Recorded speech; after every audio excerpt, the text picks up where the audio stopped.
Hey there, it's Himang from The Creators. Welcome to my Unity tutorial series for absolute beginners. In this tutorial video, we'll be going over basic Unity physics and trying to make our player move. Let's go! As we can see, we don't currently have any player object in our scene view. Well, to add our player this time around, we are going to be using a ready-made asset pack provided by Kenny Assets. Kenny Assets is an awesome site that provides ready-made and free-to-use assets, both 2D and 3D. Well, you want to navigate to this URL right here that is provided in the description box down below and download these asset packs. Now what we're going to do is, once you're done, you'll want to extract it in some folder, and then we'll import these assets into our Unity folder, which can be done by easily just dragging and dropping. But since I already have them imported in my scene, I'm not going to do so. Now while moving on ahead, what we're going to do is you want to go into the hierarchy, right click and go on to 2D objects and select sprite. A sprite is basically nothing but a two-dimensional graphic object, that is a PNG or a JPEG file. We'll rename this to, well, player. Now we can see we don't really see our player in here, as the main reason is that currently this game object has no sprite selected. Well, to do so, we'll go ahead and navigate into our assets that we just downloaded, and we'll select an asset that suits us, and we'll pretty much drag and drop it onto this sprite property here. Now we can see a paddle like object has appeared in our scene view. Well, there you go, you have now created a game object in Unity.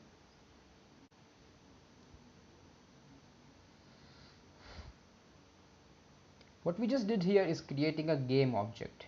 A game object is nothing but a component of the scene view. It is the various objects that comprises a scene. Now, well, on the inspector window right here, we can see numerous properties like transform and sprite renderer. Let us go in with detail. A transform is basically a component that hence has three properties, that is position, rotation and the scale. The position is basically the coordinates of location of this game object in this two-dimensional or three-dimensional space. Rotation is same again. It is the rotation along the x, y and the z axis in our 3D space or the 2D space that we are working with. And scale, again, as we see, scale is nothing but the size of the object. So here we can see it is 1 unit on the x-axis, 1 unit on the y-axis and 1 unit on the z-axis. We can change these properties, and like, let's just see, if we make it 5, we can see our paddle stretches out. Now moving on ahead, we have the sprite renderer property. The sprite renderer does nothing but pretty much it renders the graphical sprites that are attached to your game object. So it helps in displaying the various sprites that are attached to our game object. Now it's time to make our player move. Right now, if we go ahead and play a game, we can see that even though our player appears inside the game, there is no real way to move it about inside the game. Well, to do so, we will have to code a script using which we will be controlling our player. Well, before moving on ahead, let us take a workflow diagram of what we are about to do. So here we can see a flowchart of how our movement system is supposed to work. Once we start the game, we want to check if the player presses the A key or the D key, or conversely the right arrow key or the left arrow key. And if the answer to that is yes, then we want to move our player by a certain amount in the respective direction, that is on the x-axis or the y-axis respectively. And once it's done, we want to continuously be checking for input every single frame. So well, let's go ahead and create a small script to simulate this. We'll create a folder named scripts inside our assets folder. We'll go ahead and right click and go ahead and create a C# script. We'll name this something like player script, for example.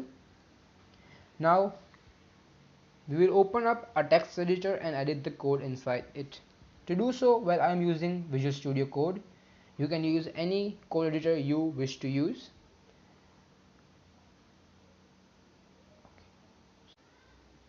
Once Visual Studio Code ends up loading up, What we'll do is we'll go ahead and open up our folder.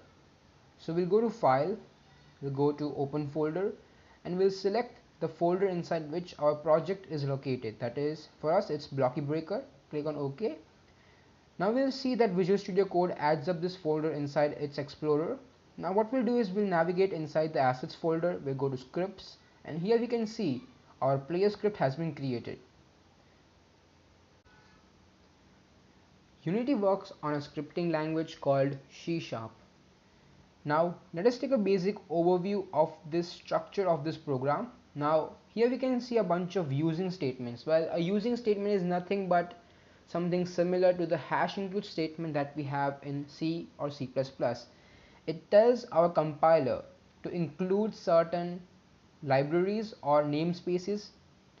Below this we have defined a class. Now a class is nothing but basically a collection of functions and variables. We have named this class PlayerScript, and it is inheriting another class called MonoBehavior, which is something you can ignore for now. Now here we have a keyword called public. Now what public basically does is that everything inside this class will be accessible outside this class as well. So if we have another script, say enemy script, then that enemy script can utilize the player script and modify it. So now inside the public class we have two functions that are defined for us. We have the void start and the void update. Now what void start or the start function is basically a function that will be called at the first instant our game starts running. That is, start is called before the first frame update. And now below it we have the update function. Now update function is called every consecutive frame. Now what a frame is basically you can consider as an image. A game is nothing but a collection of different images that keep changing. A game can consist of as many as 60 frames per second. Now it's time to start coding our player movement. Now one of the first things that we need to do is check for player input. Now we want to be checking for player input every single frame. So whatever code we do for input checking will be done inside the update function, as this function is run once per frame. That is, it will be run every consecutive frame. So what we'll do ahead is we'll go ahead and create an if condition and type in input dot get key code dot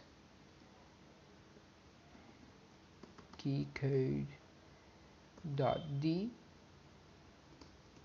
Now here what we are doing is we are checking if the player has pressed the D key. Now how this works is we are calling a function called getKey. What getKey does is it will check if this particular key has been pressed or not. So basically we are doing input.getKey, and inside we have passed in a parameter called keycode.d. that is, basically we are saying that check whether the player has pressed the D key, and if the player has pressed the D key, then this condition will return true. Now we also want to check whether the player has pressed the A key or not. To do so we'll use the common OR operator, that is, this OR operator will return true when either of the condition is true. So we'll go ahead and type in input dot get key keycode dot A. Now so what this condition is saying is check whether the player has pressed the D key or the A key, and if this is true we'll want to call some function, say move player. Now it's time to create this move player function, so we'll go ahead and create our own function, void move player. Now what this function should do is basically move our player along the x-axis. Now we need to define what the x-axis is here, so we'll create a variable of type float, name it x-axis, or basically anything you want. We'll call a function called getAxis. Now getAxis takes in a parameter of the type of axis, that is, we're working with the horizontal axis here. Now what getAxis does is it will return a value between -1 and +1, where -1 stands for negative x-axis and +1 stands for positive x-axis. So now What is happening here is whenever the player presses the A key, the value of the get axis will be -1, and whenever the player presses the D key, the value of get axis will be +1. Now we want to have a speed with which our player will move, so we'll create a global variable of type public. It will be a float variable and name it player speed, and we'll give it a default value of something like 10f. The reason for subscripting f here or suffixing f here is that Unity needs to differentiate between integers, floats and doubles, and that is done by suffixing f, which indicates that this number is particularly a float and not an integer. Now it's time to specify a direction. Now the direction is specified using vectors, as we know. So we'll create a vector variable. We'll create a vector 3, name it something like movement, and we'll go new vector 3 x-axis. And now since we are working with the movement along x-axis, the value of the y and the z-axis will be 0. Now you might be wondering, even though we are working with, well, 2 dimensions, why are we using a vector 3 instead of a vector 2? Well, the reason is we are not technically working with just 2 dimensions. There is also a third dimension, but Unity has decided that since we are working with 2 dimensions, that axis will be logged off. In essence, that axis still exists, so we do have to specify a value for the z-axis as well.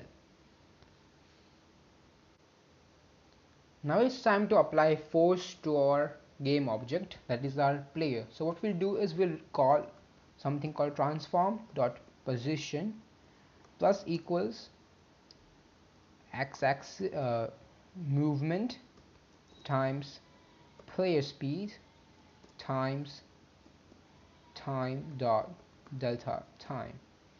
Now what we are doing here is we are modifying the position of our player. As we discussed earlier, transform is a component that has 3 properties: position, scale and rotation. So we are accessing the position property, and we are increasing the amount of that position by a certain amount. That is, we are multiplying our vector by the player speed and times the time that it takes to render that frame.